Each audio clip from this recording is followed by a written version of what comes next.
How many of you are bad at math? Raise your hand. How many of you are shy? Not going to admit it. I don't want to tell you I'm shy. So really, raise your hand. How many of you are shy? Okay. How many of you, well, I'm not going to. How many of you who are shy, no, first let's go with the math. How many of you, when I say I'm bad at math, and you raise your hand, and I say, are you bad at math? How many of you knew that you were bad at math when you were 3 years old? Any of you? There was like a third of the class said, yeah, I'm bad at math. Were you bad at math at 3?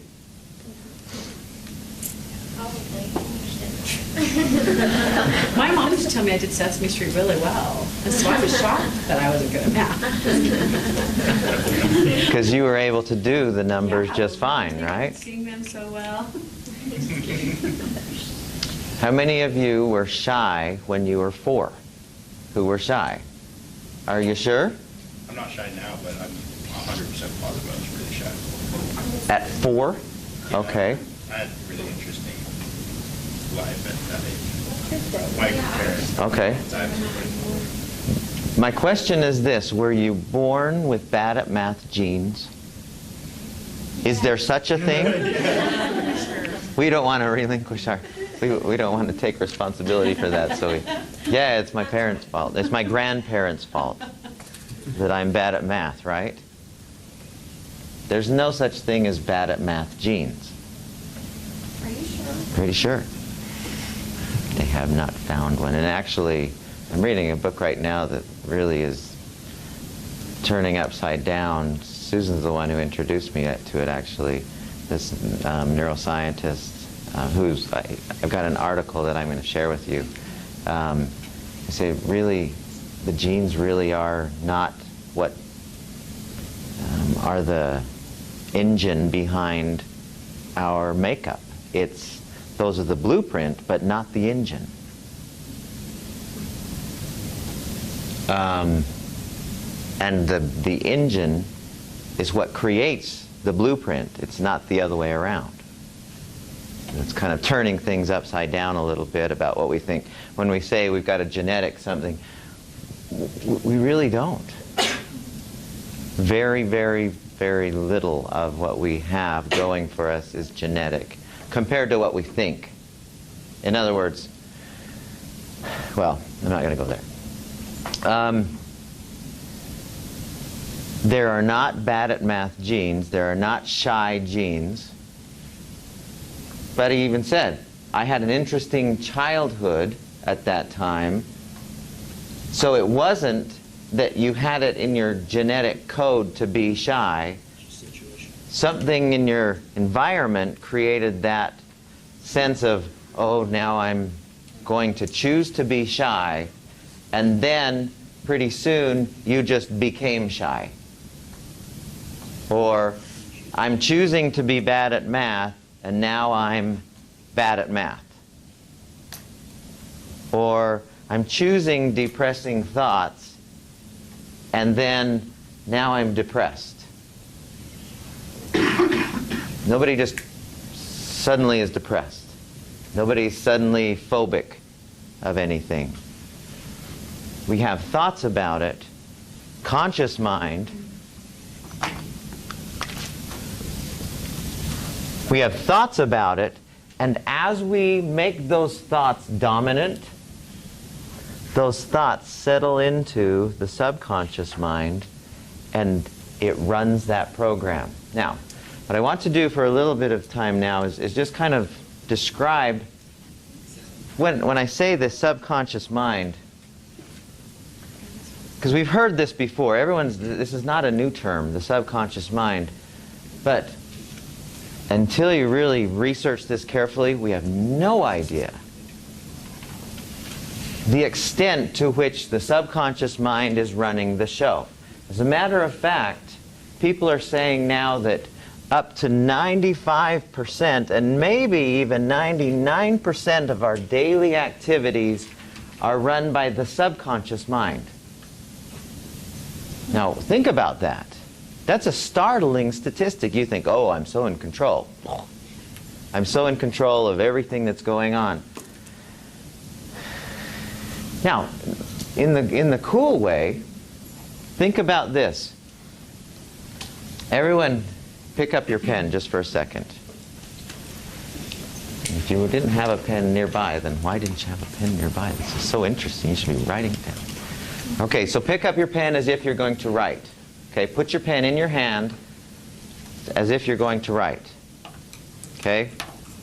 Now, somebody describe for me the muscles and the coordination that it takes to go and I want all of the muscles from here to here,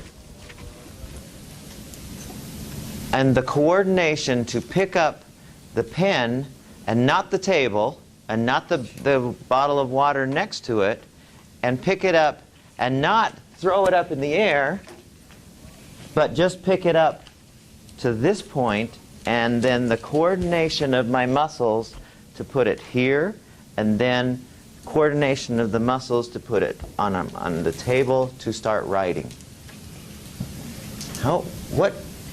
What's going on there? Think about that for just a second. How amazingly complex just that single act of going from here to here to here to here and turning it like that. I mean, we think, oh, well, that's dumb. Of course, that's easy. But you try and get a 2-year-old to do that. But you don't have to think about it. Think about driving a car. Do any of you remember the first time you drove? Do you remember? And we were all that way. I remember I took my son, he's 14, he said, Dad, can I drive the car home? We were playing basketball at church. He said, Dad, can I drive the car? Oh, no. Okay, and so I let him drive. It's like 3 blocks. And slow down, fast up, go to the side. I mean, everything. What was it like, your first time? Well, I learned how to drive stick first, and so that was really complicated. And I'm not, maybe I choose not to be a very coordinated person. So, you're driving stick. Very naturally to me, and so it was really scary for me to learn how to do the clutch, and then be focused on like putting my blinker on and like shifting down or whatever at the same time as I was turning. So I felt like there's a lot going on. But to do it now, it's subconscious. You don't even think about it, right? And we like it that way. We love that our mind, some aspect of us, learns a thing and we don't have to keep learning it. Imagine how dreadful life would be if we every day had to figure out how to put our shirt on, you know, and how to move our muscles so that it gets the right. I'm amazed at things that people, I mean, when you watch sports and you think about the things that people do in the sporting world, I mean, think about the ability to throw a baseball 95 miles an hour and for it to hit a space about this, you know, from here to here, 9 out of 10 times. That's just an amazing thing that we can do that. But Jason, if he were to ask, you know, can you do that? He would say, oh, sure. He doesn't even have to think about it. The rest of us, if we tried doing that, you know, we'd have to, okay, how do I hold the ball? Do I hold it like this? Do I hold it with 2 fingers? Do I hold it cross seams or with the seams? How do I bring my arm? It's a whole ton of complex physiology just to do a simple thing like throw a strike. So this is why we can say that really, I mean, if you think about it for a second, that is accurate. If you analyze all the things you do, all the way from getting up and getting out of bed to everything you do from the beginning of the day to the end. It's the most amazing thing. Is that why they say the best way to gain a habit is to do it for a few weeks consistently? Because then it hits your subconscious. Yeah, and that's exactly where we're going, is because a lot of the things that we have programmed, so there's the physical part. We've talked, so Does that make sense that most things that we do physically, once we get a feel for it, like driving, we don't have to think about it, and we can almost, I mean, how many of you have been driving and you notice that you have no awareness of where you drove the last 10 minutes? That happens a lot, right? And did you notice also that you drove just fine? Sometimes better. Because our subconscious knows exactly what to do, how to do it. I'm amazed many times when I'll be driving and I'll be switching my stereo, you know, do I want to listen to this or do I want to listen to that? And I'm looking at the numbers and switching through, and I realize, oh my gosh, I have not seen the road for probably 30 seconds in the city. Do you know what I mean? And yet some part of me has been able to negotiate keeping us in line between the cars and not too fast forward or back. It is magic. I mean, what you were saying at first, I mean, I laughed at it, but it really is, it feels like magic if you analyze everything you do, that you can do it. It kills me as I've been thinking about this lately. So, let me hand this out, and we're going to explore this some today and more the next few days because it's so amazing. Do any of you remember Carl Jung? What do we know about him? He was very interesting. He was kind of a contemporary of Freud, but didn't buy into all the things that Freud was doing as far as therapeutically. But he talked about, he was very interested in the subconscious mind.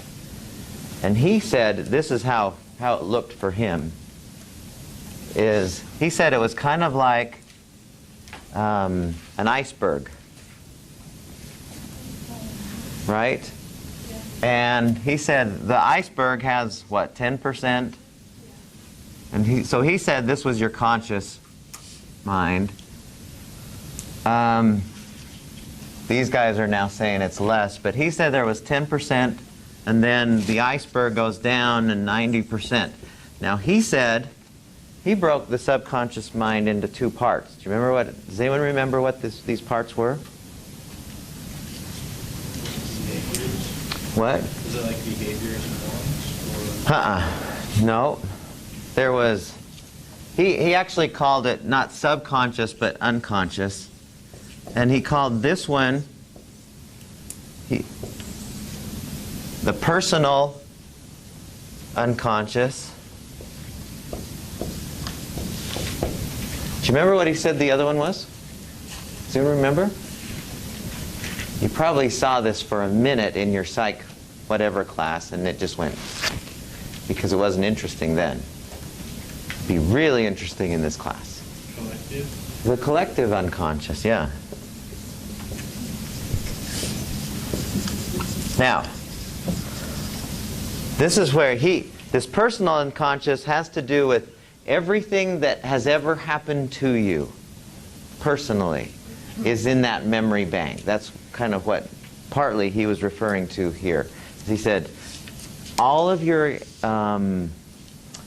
events in your life are still locked away in there, and you can access them if you want to. And this is where a lot of our challenges, a lot of our problems emotionally, they get stored in here. They get stored in there, and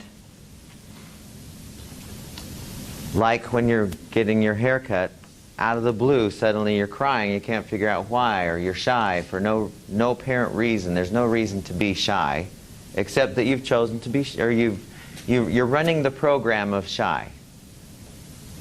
You just are. Well, you aren't, but your subconscious mind that's running the show is. So you really can't help it. Unless you can. But we don't think, well, and I say that because, when I said, how many of you are bad at math? You know, you don't even question that. Of course I'm bad at math. Look what I do. You can't help it. Unless you figure out how to play with this program, until you figure out how to change these programs, like you were wondering about these 3 weeks of doing a habit. There are ways to change these programs, and we're going to explore that really soon. But I want to make sure we have a clear idea of the difference between the conscious mind and the subconscious mind. Now, I wrote down these 2 columns. I'm pulling from 2 or 3 resources that I have. And we'll just kind of go through some of these things. The first one that I think is interesting, if you go down to the very bottom and then up 3 lines, it says the conscious mind processes about 40 bits of environmental stimuli per second. Not very much. Within a second's time, it can take in about 40 bits of information and have an awareness of it. Sure. I have a question. Sorry, going back to the changing your mind. Do you really think that you can change the subconscious part, or do you think changing a habit is more changing the conscious part? But it's entirely subconscious. Do you think? Absolutely. Subconscious. It starts from the conscious. It kind of stays with you because, like, even though I've worked on my math skills and whatever, I can get an A in the class. Subconsciously, I still feel like I'm bad at math. And people who change their consciousness about what they eat and maybe they lose a lot of weight and consuming. I've heard a lot of people say subconsciously they feel their fat still. Just like. So there's still some tapes that are running in there. Yeah. Okay, so if that were the case that it had to be, well. Because to me, changing a habit is on the conscious level. But it certainly has to start there. Have those tendencies. But the habit implies a subconscious program running. No smoker, if you asked a smoker, do you like to smoke? Every single one of them wishes that they did, or at least 99% of the people who smoke wish they didn't smoke. They have a conscious desire, to not be smoking. And yet, as soon as something weird happens in their environment, they're talking to their hairdresser, oh, I gotta have to smoke. Well, I don't want to smoke, but I'm still smoking, 20 seconds later. That's not conscious, buddy. The best way I've heard describe it is it's like a computer system. The conscious mind are the users, and the subconscious is the computer system. The computer can only do what it's programmed to do. So someone had to put in a program to do that. Like the habit. You have someone that's putting in that program, and they're creating that program. And then it's in there. Once it's in there, you can go through and delete those ones that you didn't like before. And sometimes, like in the case of fat, like I used to be like 390 pounds. And I went in there and deleted that. I'm not fat. Because it takes some times where you have to get rid of some of the things in there. Because subconsciously, it'll be there for a while, but you can choose to go in there, rewrite it, and be like, no, I'm not. And replace it with something positive. And that's kind of how I those did it. people who are still feeling that way just haven't completely. Yeah, remember our discussion about the forest and the trees when we were talking about EFT? It's the same thing. Only I like the idea of a program because all you have to do if you're typing and you push the letter F, the computer's not going to go, I don't want to do Fs today. I think I'd rather do a G when you push the F. No, it's, okay, F, okay. And you get an F on the screen. Okay? That's how the subconscious mind works. There's nobody in the subconscious mind. There's no person. It's just tapes running. It's just CDs going. It's just the program that's doing whatever it's told to do. I redid this and I added some things because we're going to explore this process even more deeply than we have to now. And the things that I added on this table up here, down there at the bottom of this table it says initiates beliefs. In other words, we have the belief, I am shy. It's just a belief. There's nothing genetically making you shy, or just about every other emotional or behavioral state. There's nothing genetic about that. It's you've created that belief, and the tape just keeps running it. So it stores the belief. We've got the conscious, and we've got the subconscious, and these are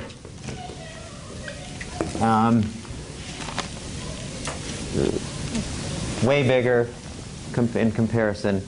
But this is how the process works. This is how, when it says, we always reap what we sow. The law of the harvest is always in place. As a man thinketh in his heart, so is he. This is how this looks. Okay, so the conscious mind activates subconscious mind with dominant thoughts. Okay, they say we have 50,000, 60,000 thoughts a day. Well, not all of those get planted in the subconscious mind.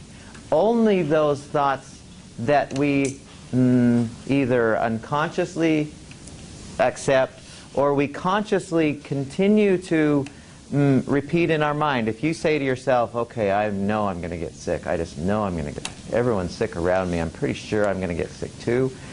You've said that a whole bunch of times. It becomes a dominant thought.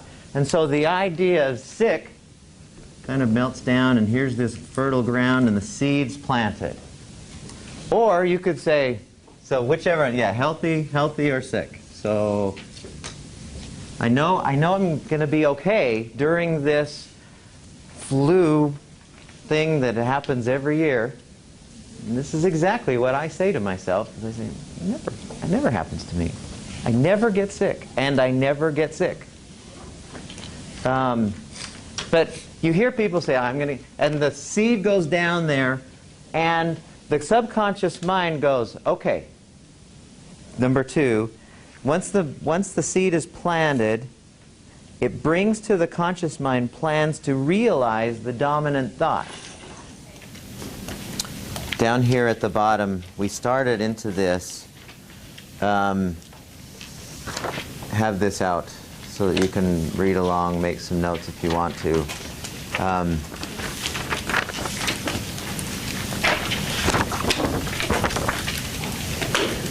This one. Do you need one? No, okay. So it says right there that conscious mind activates subconscious mind with dominant thought. Among the 50,000 daily thoughts, those that are the most dominant are seeds planted in the fertile soil of the subconscious mind. The subconscious accepts whatever you plant. So it looks like this. You have a dominant thought like, I'm shy. Okay, we keep saying that over and over to ourselves. It's not just a flittering thought, it's a, I really don't want to go sit by that person because I'm a shy person. Or I'm bad at math, or I'm... And let me kind of point this out while we're thinking of that. It starts with the programming, at least as far as the kind of results we see in our life. It doesn't start with our beliefs or attitudes. It starts with the programming that sets the stage for our beliefs and attitudes, feelings. And so we have this belief, I'm shy, that makes it into, that becomes a program. Or I'm bad at math, or I'm rotten at golf. You know, whatever it is that we believe. Or I'm a very capable person. I can do this, I can handle this, I can do it. You know, those kind of thoughts that are dominant. And they come down into this subconscious, and they get planted. So there's the seed in the ground. Okay? Now, it says, once the subconscious mind is stimulated or activated with the dominant thought, in other words, the seed is planted, it brings to the conscious mind plans to realize the dominant thought.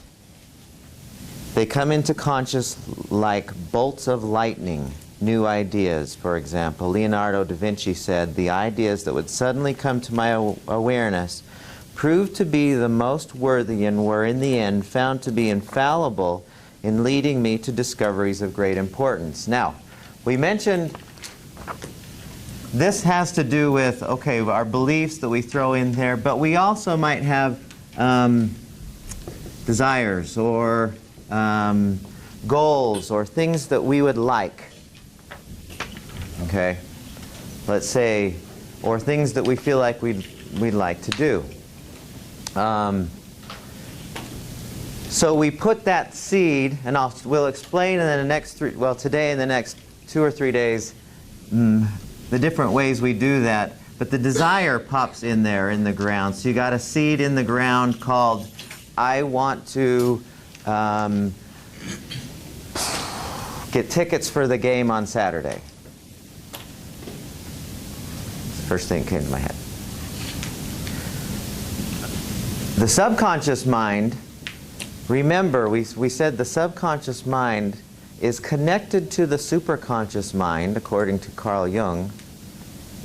The superconscious mind has access to all, well, we haven't gotten to this yet, but it is connected to everything, essentially.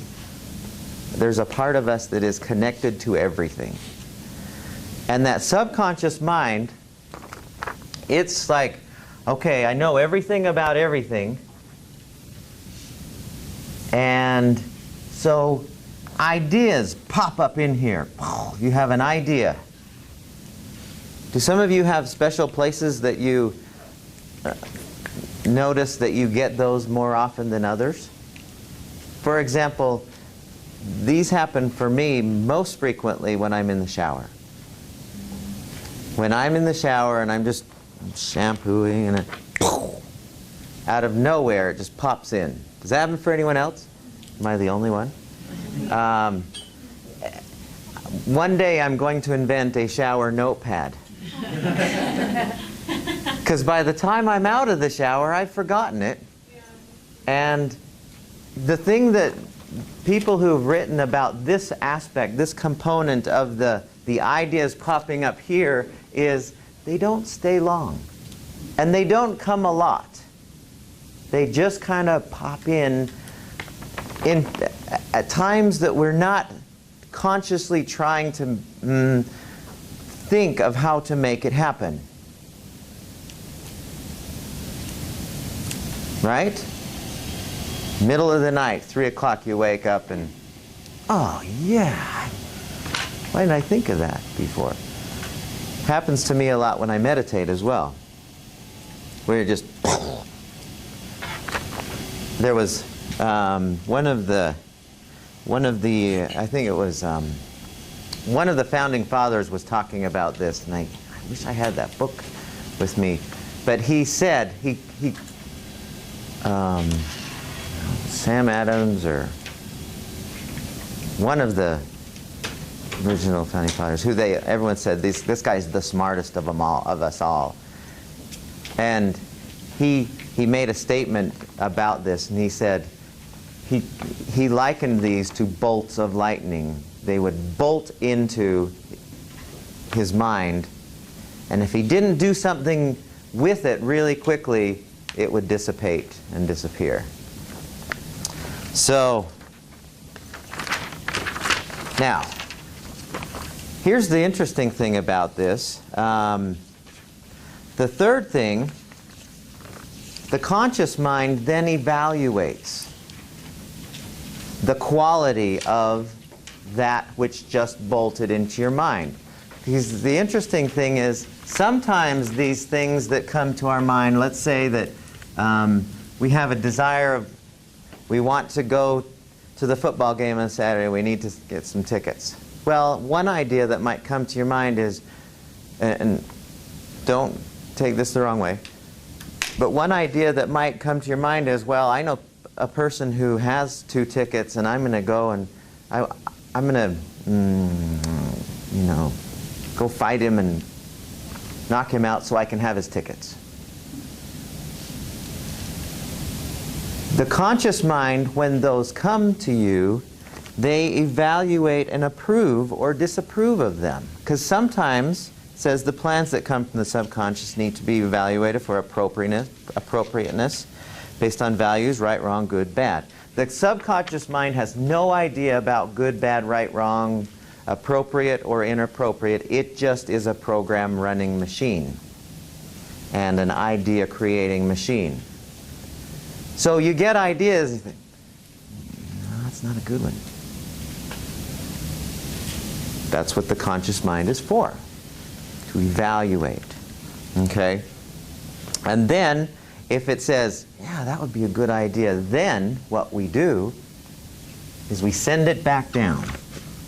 And then at that point, when we say, okay, there's how it will happen, then the mind moves the body, the mind moves the subconscious mind moves things so that they happen in that direction with very little of your conscious control over it. Like the driving. When you're driving, all you have to think to yourself is, I'm going to Jamba Juice today. You don't have to think about, that's the intention that you put down there.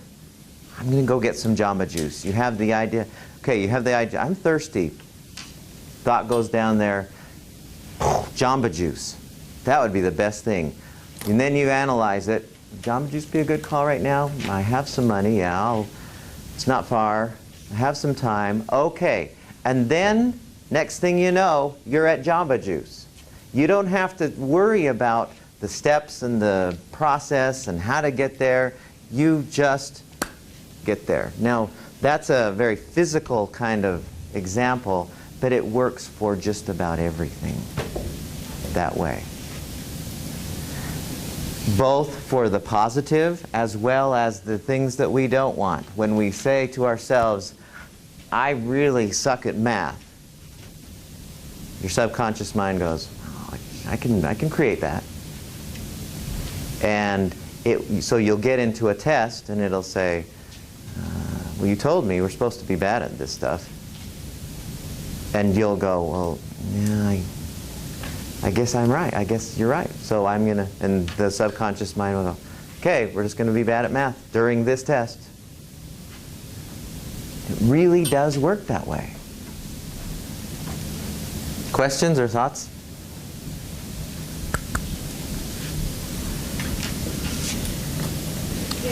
Yes. Go ahead. I'll go to you, Diana, next. Your conscious mind analyzes something, and then what part of you disagrees?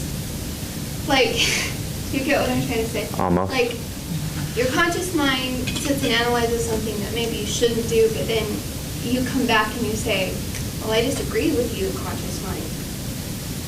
So like the program says, no, we're still going to get the... So your subconscious mind still says, no, we're still going to get the chocolate tonight at 10:30 at night, a bag full. Mm-hmm. Is that what you're saying? Yeah. So pretty much you haven't done what I'm going to show you next to change this original program. And the program will run. Remember, we said it's a million times more powerful than the conscious mind. So unless that program is changed, it wins. So your subconscious mind is driving you, or is it your conscious mind that drives you? Yeah. Oh. You answered me. That? It is. Well, the conscious mind is the engineer. Remember, the conscious mind is the one who's driving the ship. They're saying, okay, we're thirsty here. It's probably a good idea to get a drink. Next thing you know, you're walking to the drinking fountain. You don't have to figure out how to get there. Okay? But you also have the conscious mind's always involved in, changing. So you're on your way to your drink and you think, wait a second, I really have to go to the bathroom more. And so you're going this way, you change course. But when you go unconscious, when you stop thinking about things, then this is what takes over. So in goal setting, the way you do this is you decide, okay, I want to have a house, okay? And you send it to the subconscious mind. Subconscious mind says, okay, here's some things that we need to know about getting houses. And here's some information that you hadn't thought of. And it's hard to tell because it's so quick. It's so like, it's going, I mean, the subconscious a million times more powerful. It's always at work. Never sleeps. That's why we dream. But the thing is, what happens is after you've said, okay, let's go after this, then the subconscious mind starts working in your favor to make that happen. Here's one example where, and when I learned this, I thought, I'm going to use this on everything I can think of. So when I get some email, for example, from somebody, I read it. Or when I get a phone message from somebody that says, please, we need to talk about this, I never, or very rarely, do I immediately respond. I'll read it, and I'll kind of go, okay, that's interesting, I wonder what I should say about it. And that's how I say it.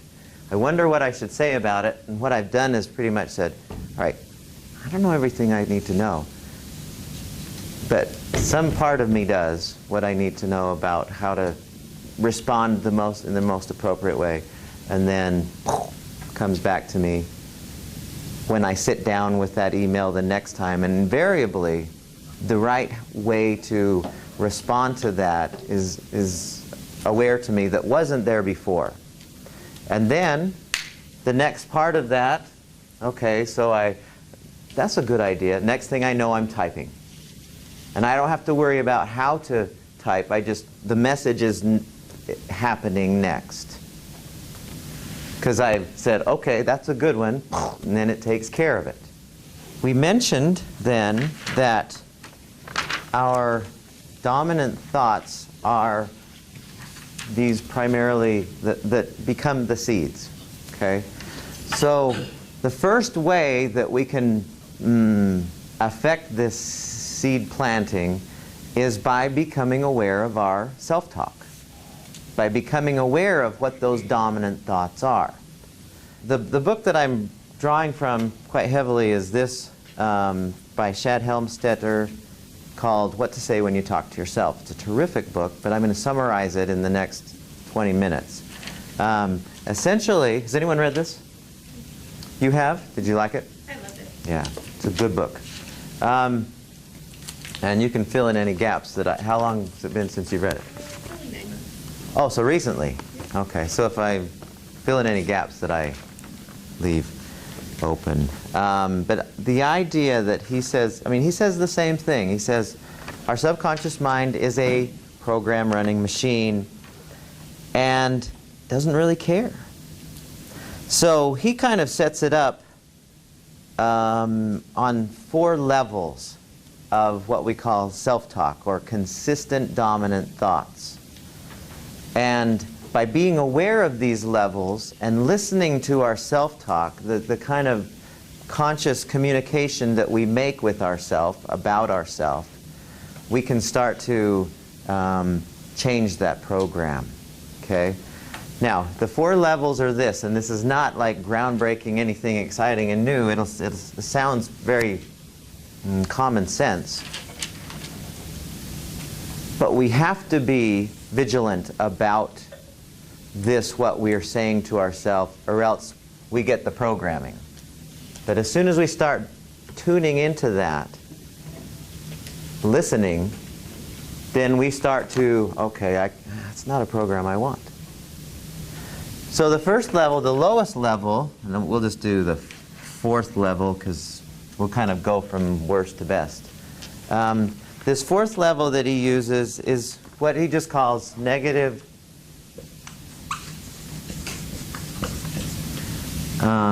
acceptance.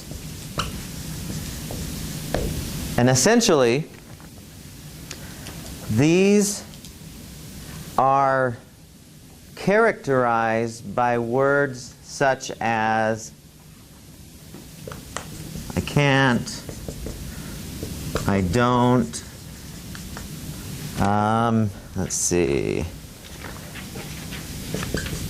If only I could,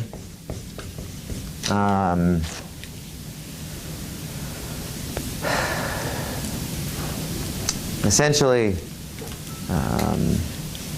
knocking yourself, saying, this is not possible for me. I can't possibly lose weight. I can't stop drinking Coke. I can't do math. I'm not a courageous person, whatever. Every time we say that, and with some emotion especially, we're planting seeds, okay? Now, well, I'm going to save that for a second. Does that make sense for everyone? I'm not capable. Those kind of consistent things we say to ourselves. I can't possibly get to my ideal weight. Okay, your subconscious mind goes, whatever you say. I'm just going to run whatever program you tell me. So the next one going up, I'm reading this because I want to make sure I get this exactly how he put it. There's a recognition of need to change, is how he termed it. And this level is characterized by words such as I should, I ought to, I hope to, I'll try.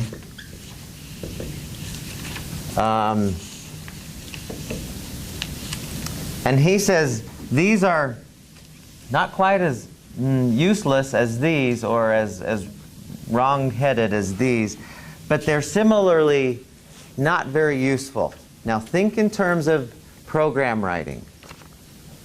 Why would that be that these wouldn't be very useful? What? A lot of commitment. Okay, think in terms of, yes, that's true, but think in terms of a program. When you say, I should, or I hope to, what is your subconscious hearing? What is the actual thing that your subconscious is hearing? It's not ready. Okay, somebody raised their hand. Diana. But you're not ready. You're not ready. Yeah, it's not going to happen now. I should do that. Try to pick that up. No, that's picking it up. I want you to try and pick it up. Come on, try. Try really hard. Okay. So that's not picking it up. Try to pick it up. You can't try. You just have to do it. Hope to pick it up. No, that's not picking it up. No, I put a lot of hope in. I really hope that that gets picked up. Come on, do it. See, Yoda was right. There is no such thing as try. You can't try to do something. You either do it or you don't do it. And when our subconscious mind hears, yeah, I'll try, it doesn't understand what that means. I'll try?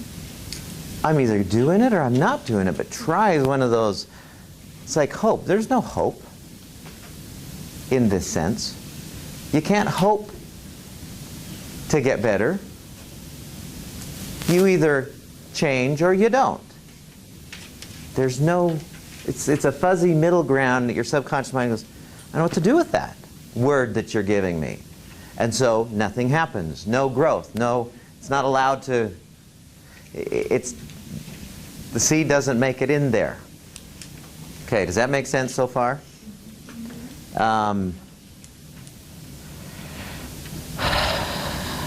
You hear people say, yeah, I really should lose some weight.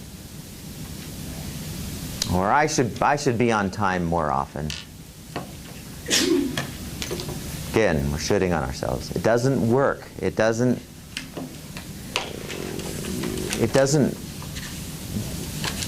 subconscious mind doesn't know what to do with that. Okay. The third level, or going up, which is level 2, I guess, which is kind of below the line, ineffective. Above the line is more effective, where we make a decision to change, is how he termed it. Excuse me.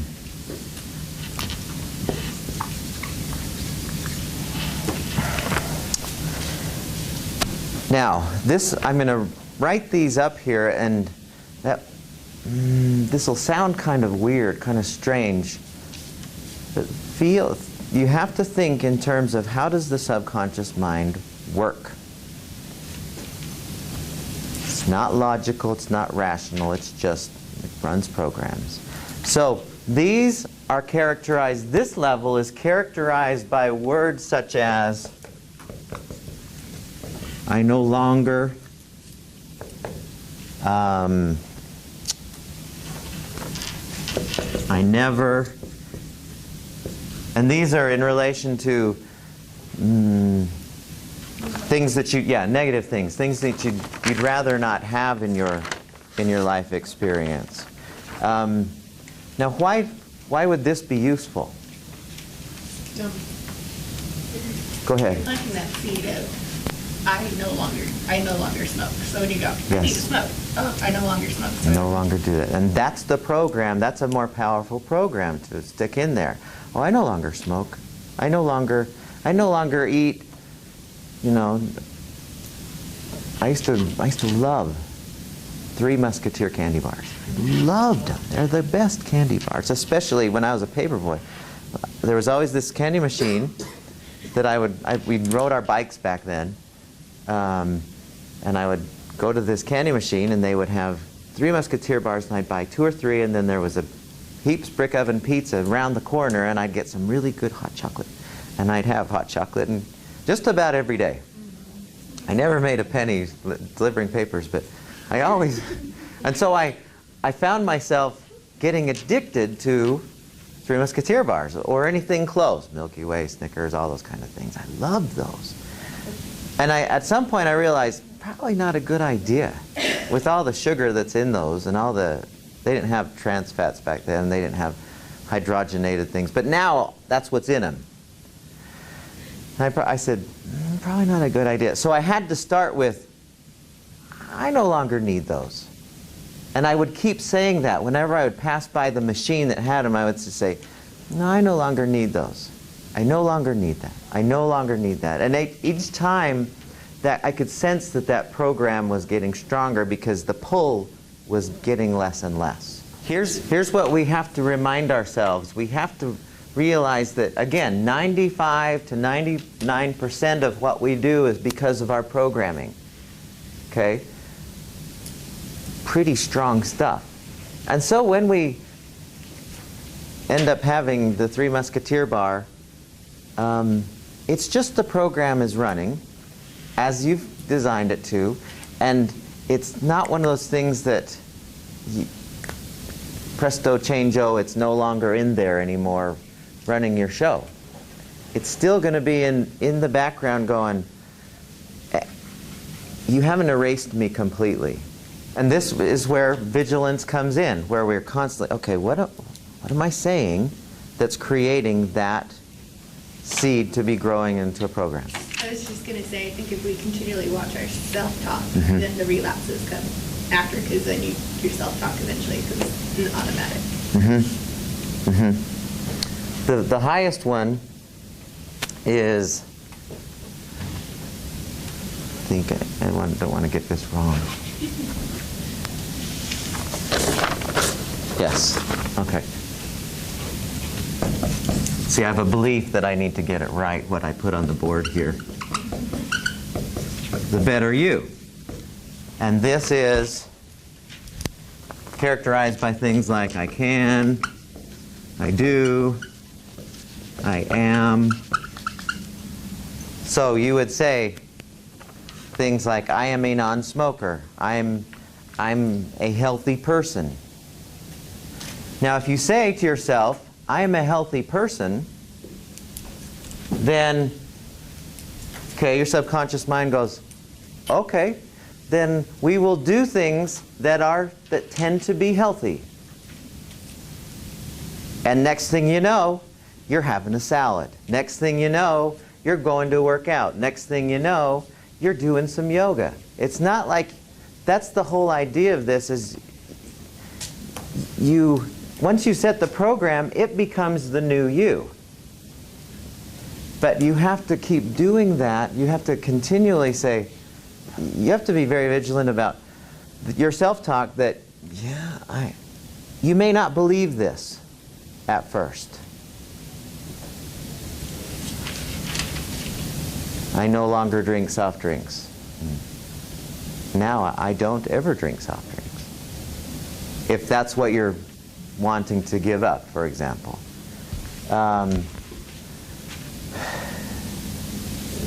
And if we say that, I'm a courageous person, I can do math. Whatever that is for you, if we keep saying these kinds of things, subconscious mind goes, whatever you say. Whatever you say, that's what we'll create. And pretty soon, as you keep saying it, and you override this, because those will still come up. I can't do this math. I can do this. I can do this. I can do this. Pretty soon, your abilities to do math will kick in. Your ability to be a public speaker will kick in. Your ability to be confident next to somebody who you think is a 10 and you're a 3, which is another belief, by the way. Your ability to talk to her, him, you'll find yourself just doing, because your subconscious mind go, oh, that's what I do and I'm courageous. I do this. Okay. See, the thing that I'm thinking is, if I'm playing volleyball and I'm out there on the court, I want to never have these things be said. And the instant I do, I go, wait, no, I can do this. I can handle anything that comes my way. I can put the ball anywhere I want. And pretty soon the subconscious mind, okay. Anything that comes 90 mile an hour, I don't know how fast they come. 90 mile an hour, it's not 90. You can have some major bruises. We're like 45. Really? I've seen some that just like bolt through. It's like, holy cow, that's... But if you say to yourself, I can handle this, okay, and you get to it, because your subconscious mind has accepted that you can. Okay. I guess an observation that just came to my mind from what we were talking about on Monday, that it is super important for us to think about what we say to children, especially if they're under our care. Because like you had pointed out, between 1 and 6, we are in essence 1 through 4 for them. Oh, absolutely. Absolutely. You right now should be going, you're great. Oh, yeah, we talked about You know, having classical music going so she's soothed by your voice. I mean, all those things that we say around people, they're going, especially if they're suggestible. If they're not vigilant, we're doing this for them too, especially when they're young. Think of your mind as a tape player. You push the play button, the same old thoughts that we had yesterday are played again today. Frequently play mental tapes that reflect thoughts of negativity, weakness, and low self-esteem. In other words, our beliefs. These tapes often include the constant repetition of many bummer words such as the following: no, can't, won't, maybe, never, I can, if only, I don't know, I ought to, I need to, I should, I'll try. It says, bring to mind a situation or event in which your thoughts include some of these words about yourself. In detail, write about the situation here. So I want you to think about primarily a belief you have about yourself that is limiting. Okay, whatever that is. I can't do this, I can't do that, I'm not whatever.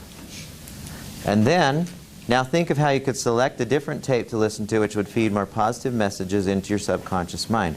Recall those more effective types of self-talk that use such words as I no longer, I am, I can, I will, I do. How can you change your self-talk in this situation so you would act powerfully instead of weakly, proactively instead of reactively, peacefully instead of fearfully? List the following space to write this new empowering tape. Okay? It's very simple.